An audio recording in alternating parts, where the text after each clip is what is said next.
사랑하고 존경하는 전북도민 여러분, 송주영 의장님과 선배 동료 의원님 여러분, 송하진 지사님, 김승환 교육감님, 관계 공무원 여러분, 완주군 출신 두세훈 의원입니다.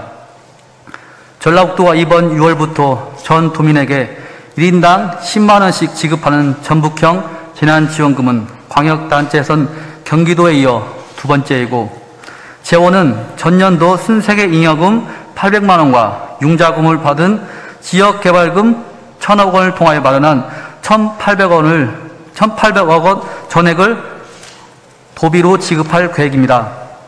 가뭄 속 단비 같은 소식입니다. 전라북도는 그동안 코로나19 재난지원금을 선별적으로 지급하였으나 이번에는 이례적으로 보편적 지급을 통하여 선별 지원에 따른 사각지대 해소와 소비 활성화라는 두 마리 토끼를 잡겠다는 취지에 대해 본 의원은 찬성하는 바입니다. 다만 올해 전라북도 재정 자립도가 21.18%로 전국 17개 시도 중 꼴찌인 것으로 나타났습니다. 전라북도가 외부 리스크의 영향을 강하게 받을 수밖에 없는 구조여서 그만큼 순도비 관리를 엄격하게 할 필요가 있습니다. 형편이 이런데도 불구하고 전라북도가 전 도민에게 1,000만 원의 융자금을 포함한 1,800만 원의 1억 8천억의 순도비를 재난지원금으로 지급한 후 재정 충격을 감당할 수 있을지 걱정입니다. 따라서 본 의원은 오늘 이 자리를 통해 전라북도가 보편적 재난지원금 지급과 함께 현재 전북의 국권 상태를 면밀히 점검하고 중장기적인 재정 계획하에 재난지원금을 지급해야 한다는 말씀을 드리고자 합니다. 먼저 재난지원금 1,812억 원 중 1,000억 원은 지역개발기금으로 조달할 것인데 장기적으로는 5년 거치 10년분 균분 상환으로 전라북도가 갚아야 할 빚입니다. 그동안 시군에서 매년 상하수도, 도로, 주택건설 사업 등으로 연 200억 안팎의 지역개발금을 사용한 것을 고려해 보면 이번에는 1,000억 원의 기금을 재난지원금으로 사용하는 것이 기금 운용 취지에도 적합한지 의문입니다. 향후 전라북도는 재난지원금 1,000억 원을 포함해 4,932억 원에 대한 이르는 지역개발기금을 갚아야 할 처지에 있습니다.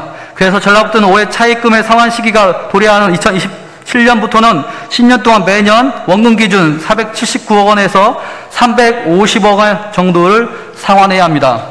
게다가 앞으로는 전라북도 재정 상황이 충분히 좋아진다면 문제가 없겠지만 당장 정부의 소방 인력 증원 방침에 따라 2022년까지 1,257명의 소방 인력을 충원해야 할 형편입니다.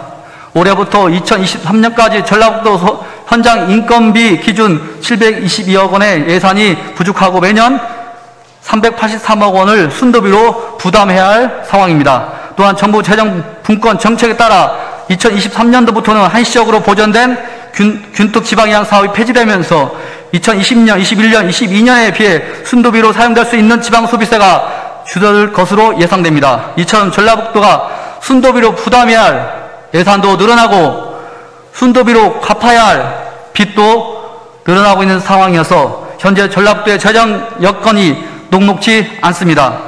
따라서 첫째, 전라북도가 재정 건전성을 어떻게 담보할 것인지, 둘째, 향후 정작 필요한 대규모 재정 지원 사업에 전라북도가 재정 운용상 어떻게 감당할 것인지, 셋째, 2020년, 21년, 22년에 피해 2023년부터 줄어드는 지방 소비세를 어떻게 보완할 것인지, 마지막으로 재정 안정성을 유지하면서 미래 세대가 고스란히 떠안게 될 부담을 최소화하기 위한 구체적인 상황 계획은 있는지 묻고 싶습니다.